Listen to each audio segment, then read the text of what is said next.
And I also got a new appreciation for the creative process working with Disney and ABC, because as a studio where we had too much creative freedom and we're making dick jokes and all those things at ABC, or not at ABC, at Netflix. When we went to ABC, it was a completely different environment. And we had studio executives who were very much into shaping this idea and honing it for their audience. And I had to learn a very different skill, which was not to write something just for myself, but how do I write something for the studio? And that was a really creative, amazing journey.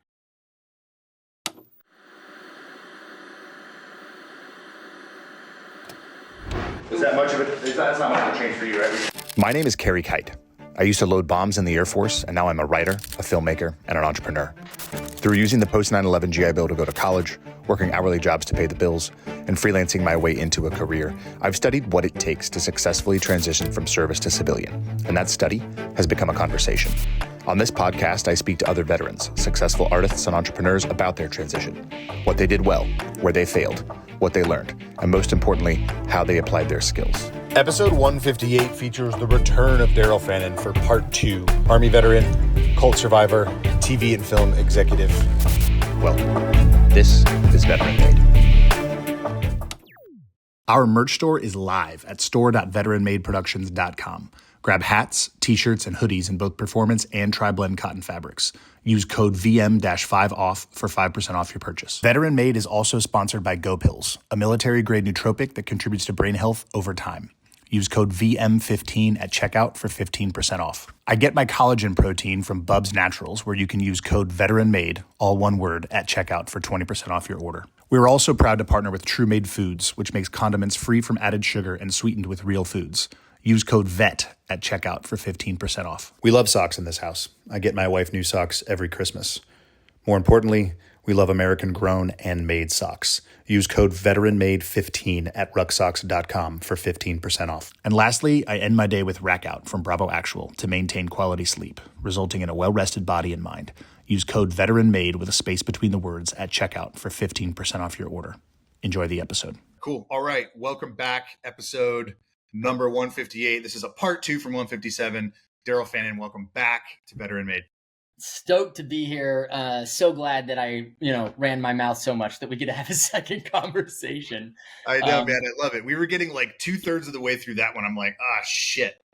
We're not going to get to everything. Hopefully I can grab some time. And sure enough, I was able to. So we're back and people know who you are. And if you don't, you're just tuning into this episode randomly for some reason, go back 1 week on your feed to episode 157 so you can get the full backstory on Daril growing up in a cult, joining the Army, cult number 2, going to Hollywood, cult number 3. And that's where we are now. We're in Hollywood. You were telling us about your work with Matt Damon and those fun stories. And unfortunately that show ended up kind of getting killed there towards the end. But yeah, just kind of want to dive back into that part of the story and where you went in Hollywood from there. Yeah, awesome, dude. It was really crazy because I think I mentioned this, but I was in the middle of film school when all that popped off. So I literally had to take a leave of absence. And the show kind of fell apart. My life fell apart as well. I got a divorce after being married to the first girl that I ever kissed because of God and that whole culty influence. And it was really this what I think of as my rock bottom moment. I joke all the time. Sean helped me go to IKEA to, we spending as little money as possible because I had nothing. I was broke after the divorce and I was in this cockroach infested apartment in Van Nuys. And Sean Vance and I, who was my writing partner, former Green Beret, we would sit there and we would smoke a lot of weed and we would write in this environment. And it was great. We wrote a mini series about Ludmila Pavlenchenko, who Lady Death in World War II, female sniper, killed like 309 Nazis, which is fucking nuts when you think about kills today from legendary snipers. You're never getting into the triple digits. And this woman killed like 187 people in a single year. Just one of the most incredible stories. Also, so much earlier than our conversation about whether or not women should be allowed in combat, which I think is really hilarious, Right. And she basically developed sniper ops for the Russians, which was wild. And so in this environment, we were still, we were optioning some things. We were being contracted. We wrote a script called Bro Trip, which was hilarious, and a movie that I still want to get made. It's going to happen one day. I didn't realize, honestly, when I moved to Hollywood, how long it takes to launch a project. And you hear these stories like, Breaking Bad was pitched to everybody in town, or The Queen's Gambit taking, almost a decade to actually get made. And it's absolutely insane because you have these really great pieces of IP, but a great story isn't actually what sells something in Hollywood. And that was really hard for me to accept and wrap my mind around. I really believed that if you just wrote a great script, that's all it took. And the reality is it takes a ton of luck. It takes the right people believing in you in that package. And that's one of the things that I really take my hat off to Sean for, is he was so good at finding people who could help us champion these ideas. And that is actually, like, Jimmy Kimmel is a great example of that. I talked a little bit early on. I don't remember in the last episode if we got into it, but like we had this like a go-giver. I'm sure I mentioned the go-giver. Yep. We had this go-giver approach, which was very much like just add value. And did I talk about Mark Rober at all? Do you know who Mark Rober is? You have kids, so like Crunch Labs. First of all, you got to check that out for the kiddos because it's very cool. It's like engineering geared toward children. It's amazing.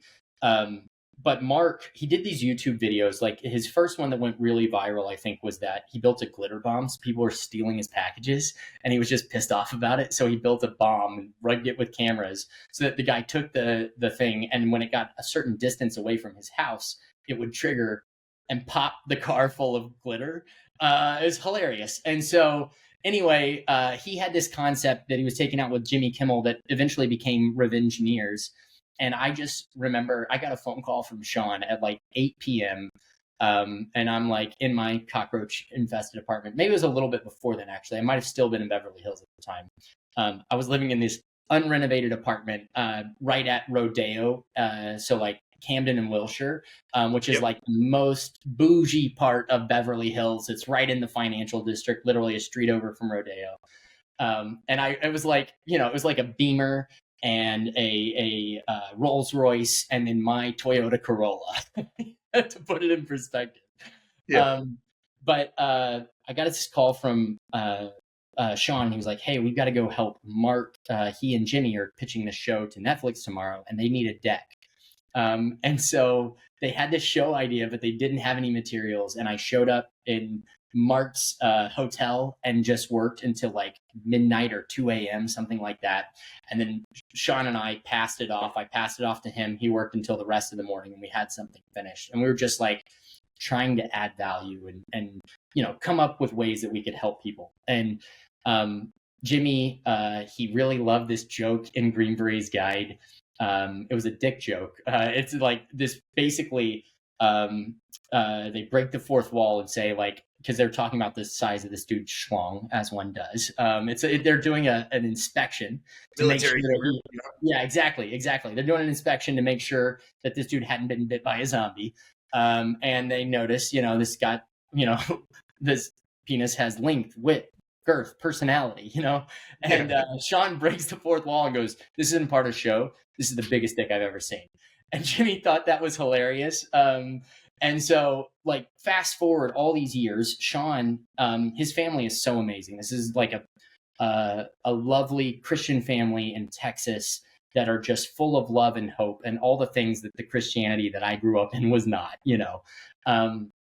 and they decided late in life that they were going to adopt a little Russian boy. And it was like on the Russian-Ukrainian border. And at the same time, our TV show that we decided, we were like, oh, what a beautiful premise. We're going to call it Adopted. And we're going to have this little Russian kid, Sean, who gets out of the military doing super secret squirrel shit across, the Eastern Europe. And we're going to create this family comedy. So it's Sean's sister moves home, Sean moves home. And this is a nice little family comedy where their world is opened up by this little orphan, because he doesn't have any of the preconceived programming that we do. And then they're also going to be able to show this kid a new wonderful life that's away from like fighting over frozen pieces of bread in that terrible orphanage that he grew up in. And so anyway, it was really amazing. Like, one of my favorite stories from that is that Sean's little brother, his favorite movie was Frozen. So he would like walk in the house at 13 years old singing "Let It Go," you know, at the top of his lungs. And Sean was like, "Dude, you cannot like that movie. It's for babies and girls." And he's like, "Why? I'm not baby or girl, and I love this movie." And then Sean was like, "Oh shit, yeah, you're right. It's my programming that's telling you that that's not okay. Like, it actually is a pretty good movie, you know?" Yeah. And so anyway, we took this idea and we took it to Jimmy, and he was the most amazing person, dude. He walked us into ABC, and we pitched the show, and it went, and it was so amazing because we got Bruce Campbell to play the dad, which I don't know if you know Groovy Bruce, but such a fan. Wendy Malick, who is on right now, she's on Shrinking, but she's had multiple shows with over 100 episodes, just truly talented. And then Sean got to play himself, which was so cool. And yeah, we shot this pilot for ABC, and in the middle of it, COVID hit. And so we were getting ready to go. And then, you know, while we were doing the final kind of like rounds of bringing actors in, they do this thing called chemistry reads, where you just like make sure that everybody looks good and feels good on camera together. Because when you're casting, that's such a difficult decision. And in the middle of this, we like got this weird sense there was something going on in China, and people were getting kind of sick, and like maybe we shouldn't shake hands. So there were 12 of us packed in this tiny little room, and we didn't shake hands, and that was going to be the protection. And we got the news, obviously, that the show had to shut down because of COVID. And I was like, again, in this cockroach infested apartment by myself. I was talking to plants because I didn't have friends. You know what I mean? I was like, I am so lonely, living alone for the first time in my life, because I went straight from like my parents' house to the army to getting married, you know. And so we launched, Sean and I decided to take we call it a fun lake summer, but we like bought a boat and went to Texas and like just kind of podded up, and we lived with his family, which was amazing because we got to live in that environment. And it was like just gathering all this wonderful source material about the family and who they are. And one of the things that I think I really learned through that process is that as a creative, when you're out there and you're really driving your creative vision, the closer that you can bring it to the tangible reality of the world, I think is often better. And it's not that the story structure has to be the exact same, but when it comes to characters and human details and personalities, the more that you can reflect the authentic version of someone and find the humor in them and give the context to the audience, the better it's going to be. Because Sean's dad is just like the most positive, jovial person in the world. His mom is like the worry wart that like puts all of her concern and frustration into deep cleaning the house. You know, like all of these wonderful little nuanced things that we were able to observe, and such lovely people. And then we actually got to shoot the show after COVID. You know, they determined that, you know, film and television was an essential business. Obviously. And so we got to actually return and shoot the pilot episode, which was amazing. And yeah, it was such an interesting journey because I feel like, one, I got to know my writing partner, and I had been writing with him for almost a decade at that point, but I think I got to know his family in such a way, which gave me a new appreciation for who he was.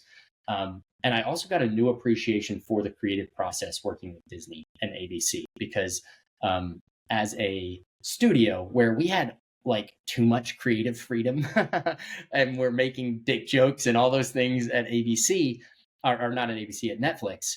When we went to ABC, it was a completely different environment. And we had studio executives who were very much into shaping this idea and honing it for their audience. And I had to learn a very different skill, which was not to write something just for myself, but how do I write something for the studio? And that was a really creative, amazing journey. Yeah, I'm not being rude. I might be being rude, but I'm taking a couple of notes here just because I want to come back to these things. And also, God damn it, Daril, we're not going to get this done in the next 40 minutes. That's right. Okay, I got to speed this up. I hear it. No, it's fine. There's a few things you touched on. So I'll go backwards. I already forgot the first thing, but we'll go backwards and we'll find it.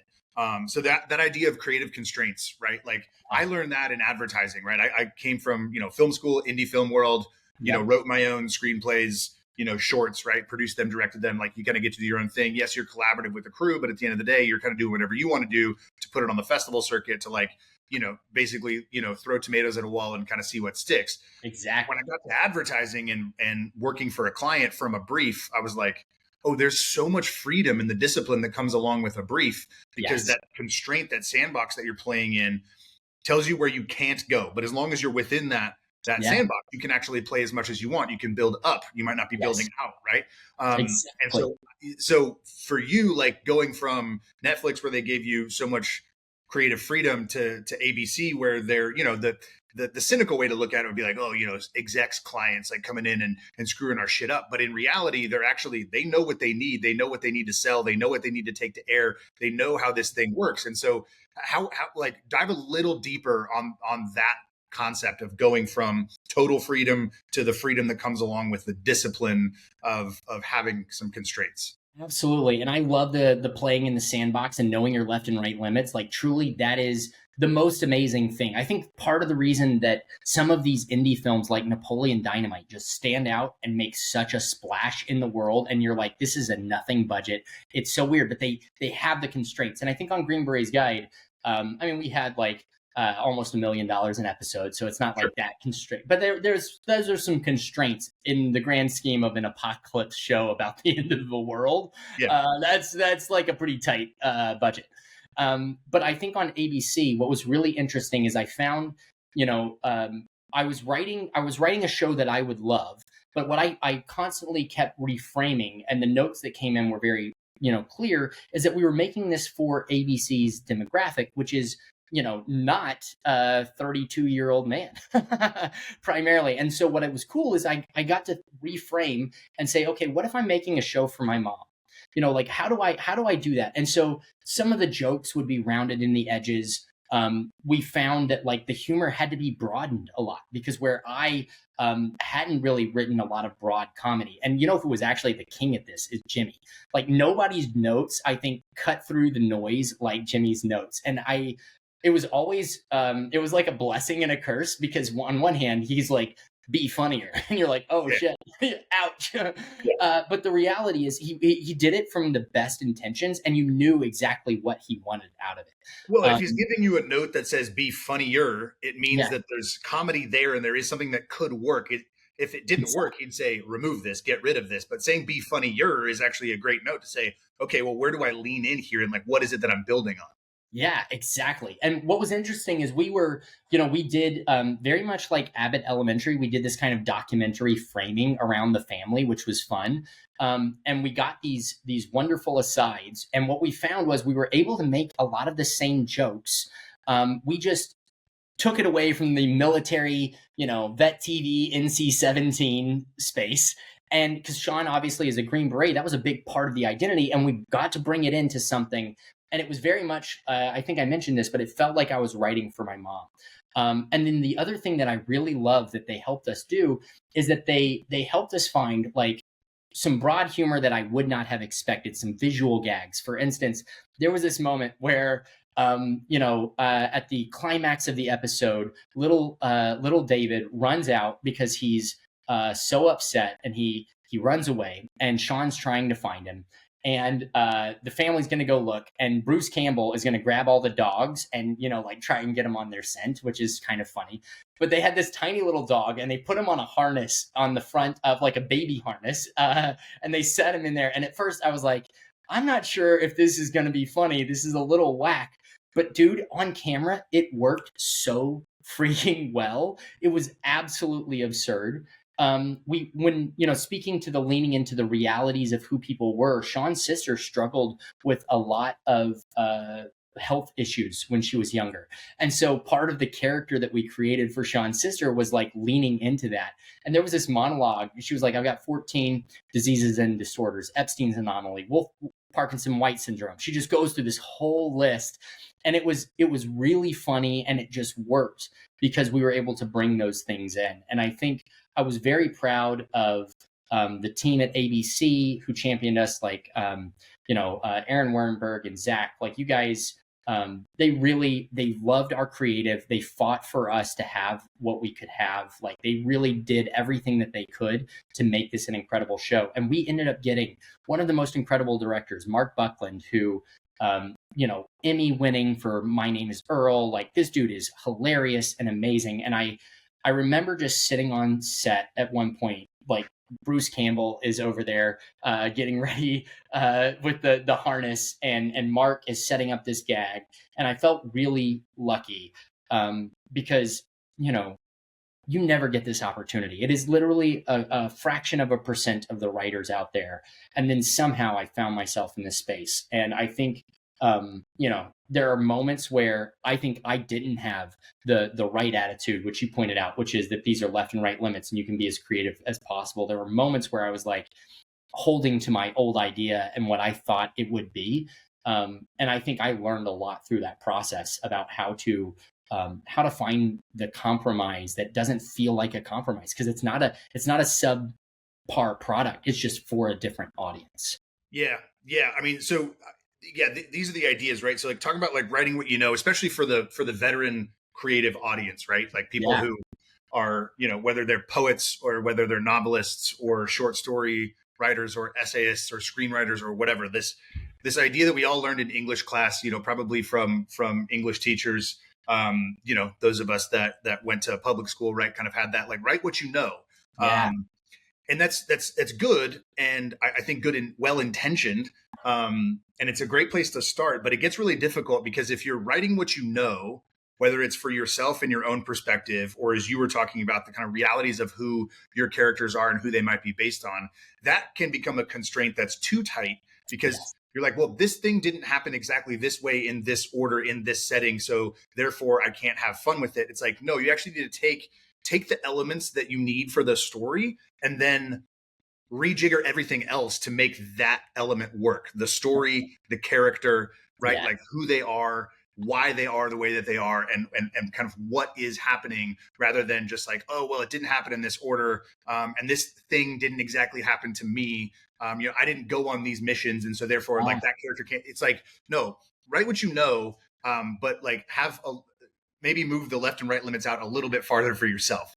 Exactly. I think that's a really good point. One, if we only wrote what we knew, there would be no sci-fi. Right. And I think then what in that essence, if you're writing Star Wars or The Matrix, you're writing the underlying theme that the underlying piece that you understand. So it's not necessarily follow this timeline. And I think that is a trap that a lot of very young writers get into, is that we're so insistent on sticking to the reality of what happened that we forget the truth that's underneath, or and I think the subtext is the most important thing when it comes to writing. The notes that we were given from ABC, a lot of times I completely disagreed with what they were saying, but there was a note under the note that was undeniably true. There's a reason that they're bumping up against this.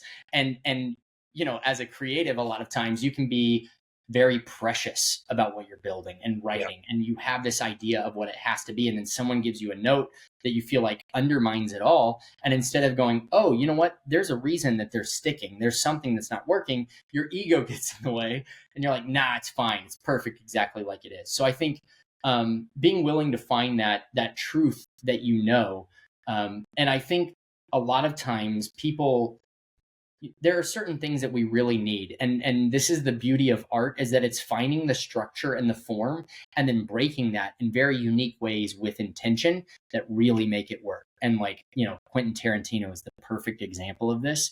If you ever look at a Tarantino script, it is a freaking novella. It is so long. The prose is just huge chunks.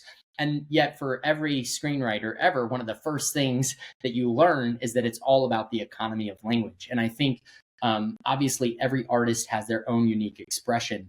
But when it comes to putting out on the page, I think it's understanding the note under the note of write what you know, which means that if you're trying to tell a story that is not yours to tell, it's going to be very hard to convey that truth. And it's one of the reasons, I think if you're writing characters that are not, I'm a straight white male, if I'm writing a character with a trans person, I need to at least understand that trans person's point of view, or I'm going to really fuck that up. If I'm trying to tell a story about the military experience and I don't know what it's like to serve in the military, guess what? I'm probably going to fuck that up. And it's going to take a lot of research. It's going to take a lot of time, a lot of intention. And for those of us who love creating stories that are outside of the worlds of our individual experience, my note to you is find someone who is in that expertise and have detailed conversations. Consider bringing them on as a producer, taking in their feedback, because the goal for all of us in art is to reflect some part of this human experience as truth. And so let's dig into that. Let's find the note under the note. Let's find the thing that we know, because the beauty of almost every story is that it is very specific and it is also universal. And it's the universal themes of love, truth, death, resilience. Those are the things that bleed through. And then we bring in the specificity with what we know, whether that's, the experience of someone who has been adopted from a foreign country and the struggles that they have reintegrating in society. By the way, not that different than veterans, very ironically, who are coming in and they have this identity and these preconceived notions. And dude, there's nothing that's more awkward than finding out that everything that you think is cool isn't. It's 22 Jump Street in a way, where you're like, what is happening to me right now? This is the way that I frame the world, and I see that not everybody else shares that. And I think it's really important for us to acknowledge that there are different points of view, not that we have to adapt it all, but if we come in with our hardline view, especially as artists, what we're going to find is that our art will often fall flat. And that's okay if you have a very niche audience and that's who you want to speak to. But again, full circle here, I think what ABC really did for me, and I'm very grateful, is it taught me to broaden my lens in a very unique way so that I could make it more inclusive and more people could enjoy my point of view and my opinion and my jokes than just the people who think exactly like me. Yeah, exactly. You're finding where the universal meets the specific, and like that's where the magic happens right there, right? And when you talk about the idea of like the note behind the note, I run into this in advertising all of the time when you're, you send a cut to the client.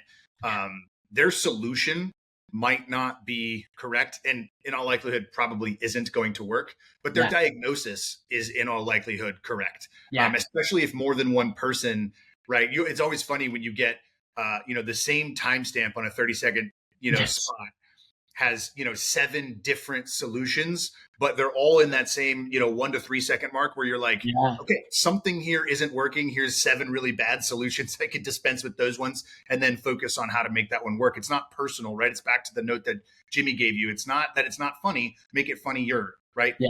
Look here and see where you can solve this problem. Don't necessarily use the solution that I'm putting forward. And you talk about the idea of like different experiences, whether it's, veterans or trans or somebody of another ethnicity or race or life experience or whatever it is. The trick, I think, what makes it tricky is trying to make it like too inclusive and therefore too broad and therefore too devoid of any sort of conflict. Have you watched Stick with Owen? I know you're very busy. Have you watched Stick with Owen Wilson? I haven't seen it yet, but it is on my to watch list. I did just go see The Naked Gun. At some point we should talk about that. Oh yeah. I went to, we have like one of those like restaurant theaters here in town, and my cousin and I went, and my nephew, his son, was watching The Naked Gun. He and I were like having a meeting and just kind of talking about stuff. And his 13-year-old son came out, and we were like, "How was it, man?" And he was like, "It was good." And he was like, we were like, "Did you laugh out loud?"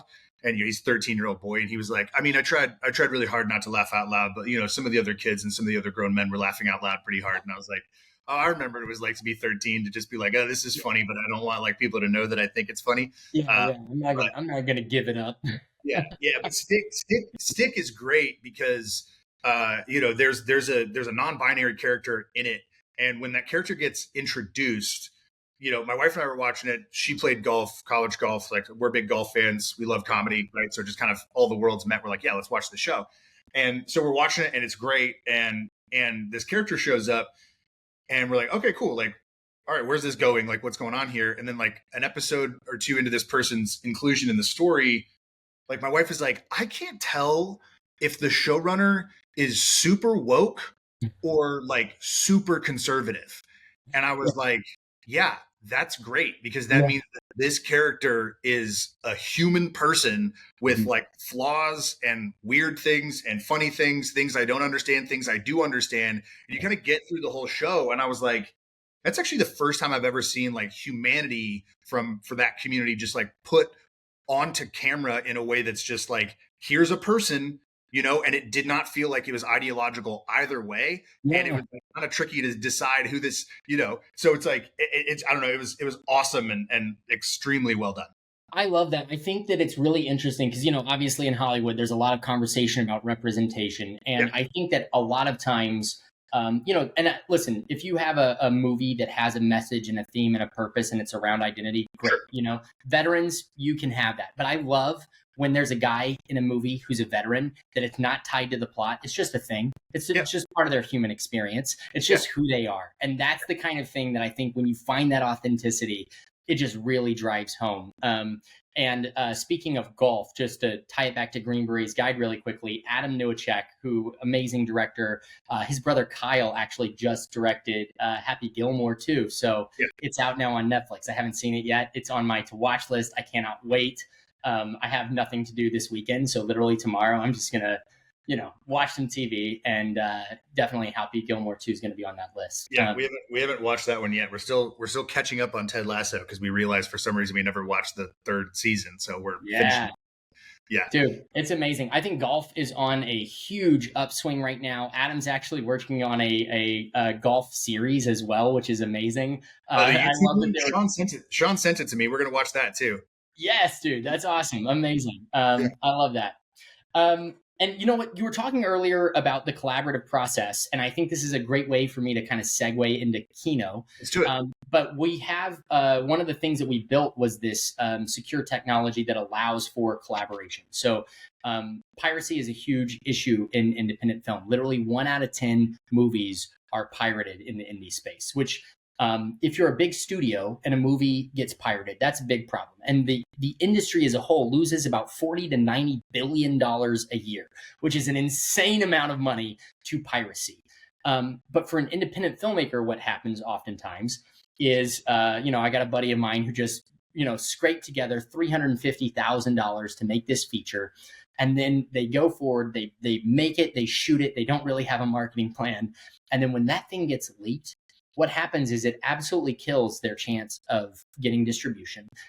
They now burn their relationships with all of their investors. And, if you're a regular Joe, you don't have a ton of people in your life who can just cough up $350K to go make a film. And it can actually be very devastating for these individuals. And so when we were looking, and I was trying to figure out how we were going to distribute a film, a couple of things. One, I really hated the collaborative process. Even on our show on ABC, we use this company called Frame.io. I have to watch everything on my laptop, which is a tiny little screen. I have to type out the notes. It's just not a great experience. And so I was like, what I would love to do is be able to watch this on my smart TV and then give feedback with my iPad, my phone, my laptop if I want to, but I want to be able to give feedback in the way that I do it.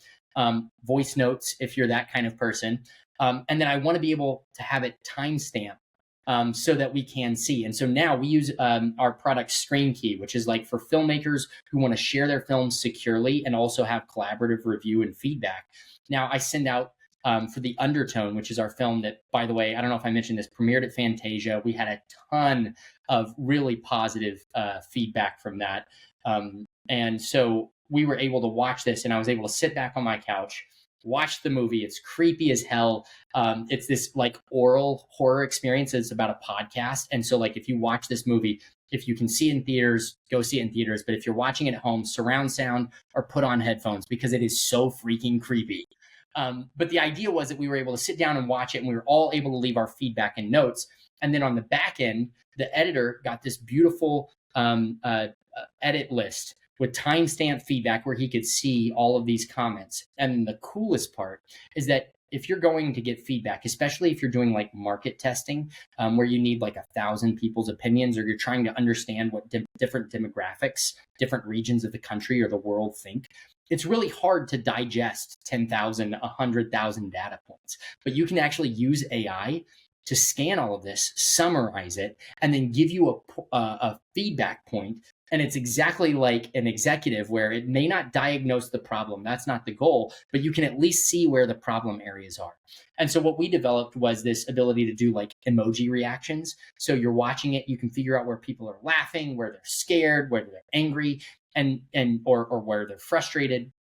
And the point is, you may want them to be angry, right? Like it may not be a bad thing. A lot of times, like especially in the ABC world, it was one of these things like in the old school Nielsen up and down. If people weren't engaged and the dial wasn't up, then your show wasn't working. And maybe you're just giving them the necessary information and context to make that big joke really land. But you could at least see and visualize what was working and how it was working. And I'd be very curious, Carrie. I gotta give you an account because I'd be very curious to see what you think, especially on the ad side as you're doing this. Like, because getting feedback, especially like reviewing of dailies, I hated watching dailies on my laptop. You got to give these to studio executives. Why not let them watch it from the comfort of their living room, the way that God intended? Yeah, the way we all do things now, right? Yeah, like exactly. we're all working from home, we're all sitting up at home. You know what I mean? So is that the primary function of the platform? Yeah, so we actually, I'll give you the longer version. We built an interactive streaming platform, and we started on the like consumer side. And we found 10 films that right after COVID, we actually launched our product right before the strikes because our timing was impeccable. And the whole plan was that you could hop on with the cast and engage with them. So you could like live stream with them, you could ask questions, all these kind of things. And then the strikes hit, and obviously we couldn't do that. So we pivoted our tech and we did a short film festival. And we made this an international film festival, which was awesome because we got to stress test our technology around the world. So now we were having people in Singapore and China and in Australia and Germany, and they were all uploading their films. They were getting their friends to vote. We had a judges panel, which was like some incredible industry judges, but we also had a group kind of like fan community vote. So everyone could vote, and we gave away 2 awards. In the short film space, it is so hard to monetize. Nobody gives you love. So we decided that we were going to give away $60,000 worth of prizes, $25,000 grand prize, $5,000 for the People's Choice. But then we also had some incredible collaborators. Mocha Chai, which is a post house in Singapore, they gave us a $15,000 post package. And these guys have done, like, they won the Palme d'Or. They're like at Cannes, which is the huge film festival. They're really fantastic. We had Panavision give us a free $15,000 camera package. We were sponsored by like NPR and Final Draft. And so we had this really incredible festival. It allowed us to test the technology around the world, and we got to highlight some incredible filmmakers. And then as soon as the strikes ended and everything lifted, we partnered with some distribution companies to release several films, and we created our own window. So not to get too film school on you, but as a independent filmmaker, and especially if you're not bought out by a streamer, which is usually like worldwide rights, it drops, it's there on Netflix, it's never going anywhere else. You don't ever make any money from it. Really kind of a bummer. Or you can do the festival circuit a lot of times, and then you'll have these windows of release. And the first window is the theatrical window. This is what Naked Gun is in right now. And you can go watch the movie in theaters. You can't find it online. After that, they have a window called PVOD, or Premium Video on Demand. And that's usually like on the back end of the in theater. You can watch it at home for like an astronomical price. You're paying $30. Yeah, exactly.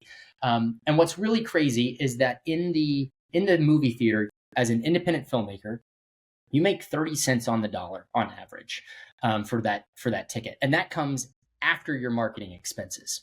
And so the way that most of these movies work, they'll go put in a couple $1 million or $250,000 if you're a small film behind marketing your movie in theaters. And you're never going to see any of that back because you're going to have to wait until we get $250,000 back in all of your ticket sales. And then you're going to get 30 cents of every dollar. So if you have $1 million movie, you've got to really hope that this theatrical experience and the festival run that you do gets enough noise and people know about your movie so that when it ends up on what's called TVOD, which is that next window, transactional video on demand, that's $3.99 a rental. And you have to have a ton of people watch your movie at that $3.99. And then after the transactional, there's usually a SVOD window, that's just like Netflix. Sometimes that's a license for 10 years. Sometimes it's a shorter license, but that's just a lump sum payment.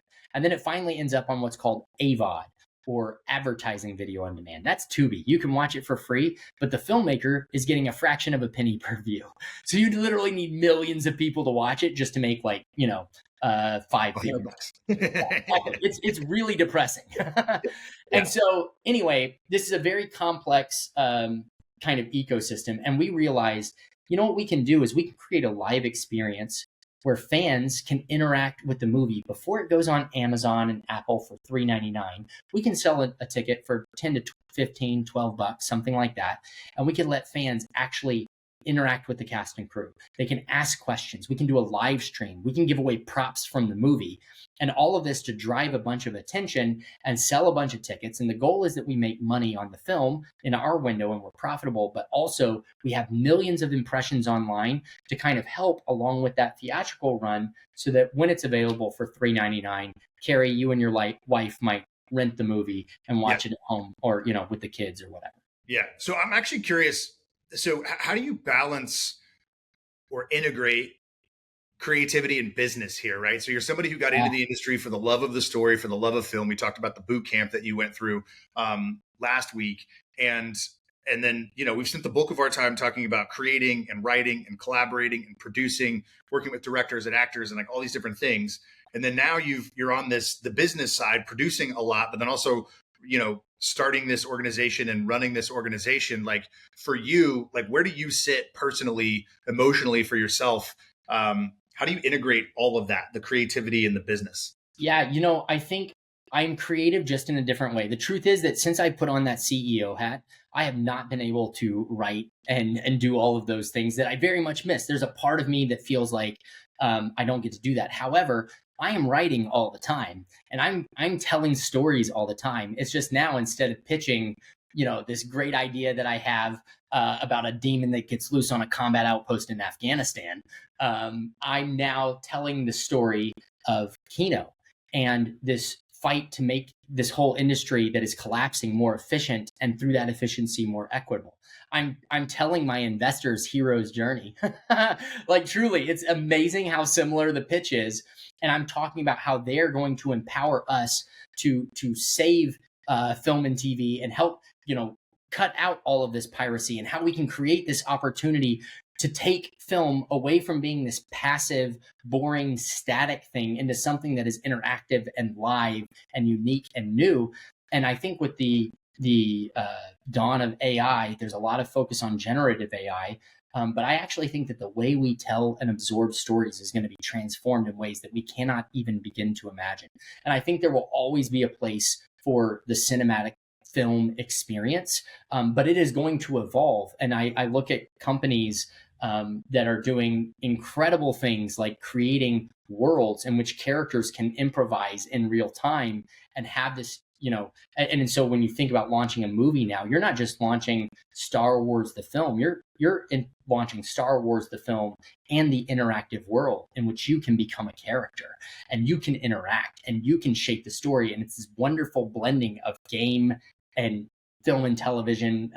There's some really incredible companies that we could talk about at some point, but if we don't have time, that I think are really pushing the needle here. But for me, the balance comes in trying to find on the weekends, I'll spend an hour writing. That's my creative, safe space. And then the rest of the time, I'm really focused on solving a bigger problem. And it's been an interesting journey because to your point, I didn't want to be here. I did not want to be a venture-backed tech CEO. But I believe that this is my calling and I found something that I'm very passionate about. And what I love is that the military prepared me for this. I have been training to lead teams of people since I was a teenager, and no one gets that experience. Being an NCO and going through these leadership courses, like the government spent so much money teaching me how to train and understand organizational infrastructure and chain of command and those left and right limits. In fact, I have this I've written out about 70, this new type of creative. I've written about 70 lessons that I learned from the military that directly translate into the startup world, because it is so very imperative that we have these things. And what I've noticed is that most of these founders don't have the leadership experience that we have. They don't have the experience of operating in a massive organization and understanding how to scale from your fire team to your squad to your platoon to your company to your, this is the scale and the version of a small company that is growing into a venture-backed billion-dollar IPO company. A lot of that transfers directly, and I'm very grateful for my military experience. Yeah, there's so much, VC and PE money in tech startups, and a lot of these CEOs tend to be visionaries, which is great. But there does end up being a lot of wasted dollars because these visionary CEOs don't actually know how to scale and run an organization, right? Like they know how to start it, but they end up wasting a lot of time, money, energy, and resources. And so the skills and experiences that you're bringing from the military are helping you stay targeted, it sounds like, in the way that we're doing it. Yeah. I mean, literally, it's the 25-meter target. What is the thing that's closest to you? Because the reality is, in the startup world, demand always exceeds capacity. I have a laundry list of things to do that I could work for a decade and never get done, right? Because my vision is big. And so it's always about what is the closest threat? What is the thing that's on fire that I need to deal with now? And so having a lot of that, and also like being able to triage, understand what it's like to be in high pressure, intense situations, learning how to build like really great morale within a team, learning how to keep everyone focused and the communication going, learning how to keep people in their lanes and delineate those lanes. Like, I feel so very fortunate. And I want to just shout out to my co-founders for a second. My brother actually built this technology company with me. So when I went into the Army, my brother started coding and he actually built TSA PreCheck. So all the biometric enrollment software, like he is a tech genius and I'm the idiot who stands up and talks. If I'm being real, like David is such a great product guy and he's so focused on like really wonderful lean principles. And he understands product because he worked at every level all the way up at to the point of being a CTO. And then on the marketing side, Britt McRae, CMO, was the CMO of Casting Central out of Canada. So she was there for like a decade. They did The Boys, Handmaid's Tale, Del Toro's films, all of that. She's actually an actor as well. Her show Departure, the 3rd season, just dropped on Netflix. So we come from this creative world, and the best formula for startups are finding people who intimately understand the problem, which Britt did, actually not even just in film and TV, but also in the advertising space, Carrie. She was at this company called The Woo. She set up helped set up this production division where they were doing spots for Lenovo, Bosch, DeLonghi, LA Fitness, like these really big brands. And she was, going through the process of watching people tape receipts to pieces of paper and send faxes. And she was watching people sign like 6 or 7 NDAs and then upload everything to a Google Drive, which is completely unsecure. And so she understood from an advertising space. I understood from an executive perspective. Like, I was so annoyed at having to watch these things on my TV and not being able to give feedback in an organic way, wasting weeks. That's a bit of an exaggeration. Hours trying to track down links to films that you're trying to watch as you're a buyer, trying to just manage this whole like messy system. And what I love about our team is that there is complete implicit trust. So I know that David has product and he is an expert in that lane. Britt is a product. She's like really great with like this intuitive feedback. But when it comes to like marketing, she's fantastic. We have an ops guy, Zach Bodie, former Space Force captain, just brilliant guy. And I think like finding those core team members that you can trust and also who understand those left and right limits and know their lane and know how to let and then as a leader, you have to let them succeed in their lane. My goal is really just unblocking people. I'm the chief sales officer for the company, so I'm selling ideas. But I'm really just there to be a lubricator for this machine to make sure that we're heading in the right way. I'm shooting the azimuth in a lot of ways, and then they're marching it and they're following that line.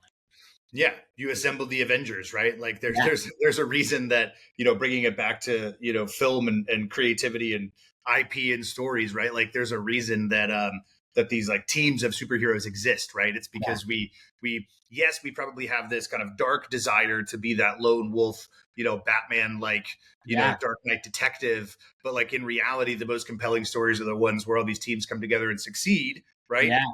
But they succeed because of the creative tension, the practical tension, the productive discomfort that happens when different disciplines align to solve problems. Yeah. And I think Batman is nothing without Alfred, right? Like I think that there's always that person that's behind the scenes that we don't see. And the reality is, I love the superheroes analogy, and I do think that our team is superheroes, but the truth is superheroes are regular people who stand up and do extraordinary things. And this is the thing that I learned in the military, right? The heroes are normal ass people who feel the fear. They feel the frustration, they feel the pain, and they pursue anyway. And that level of resilience is exactly what it takes, whether you're in Hollywood, whether you're in tech, no matter what. That's the thing that will make you successful, is a willingness to persevere despite all of the odds. Yeah, that's it. Hell of a place to wrap up this series. I'm sure this won't be the last time that we record an episode, although we won't do it again next week. we'll take a break and take some time. Daril, remind folks where they can find you and the platform and where you want to drive some traffic. Yeah, absolutely. You can find me at Daril Fannin, DarilFannin. You can find the company at KINO Makes Movies across social. So KINO Makes Movies. And if you want to check out, if you're a filmmaker and you need to securely send out your film, you can do this for free. I am so passionate about this. We literally have a free tier where you can send out screeners and get feedback, because it's so important. If you go to ScreenKey, app.screenkey.com, send me a message on LinkedIn or wherever, and I will make sure that you get access, because we do not need to have films stolen and pirated. There are better ways to collaborate. We can do this in a safe ecosystem. So reach out to me. Don't hesitate. And Carrie, I cannot tell you how much I've enjoyed these conversations. It's been amazing, and I look forward to doing it again. These have been great, man. I appreciate you very much, and I'm sure we'll chat again soon. Awesome. Thanks. Peace.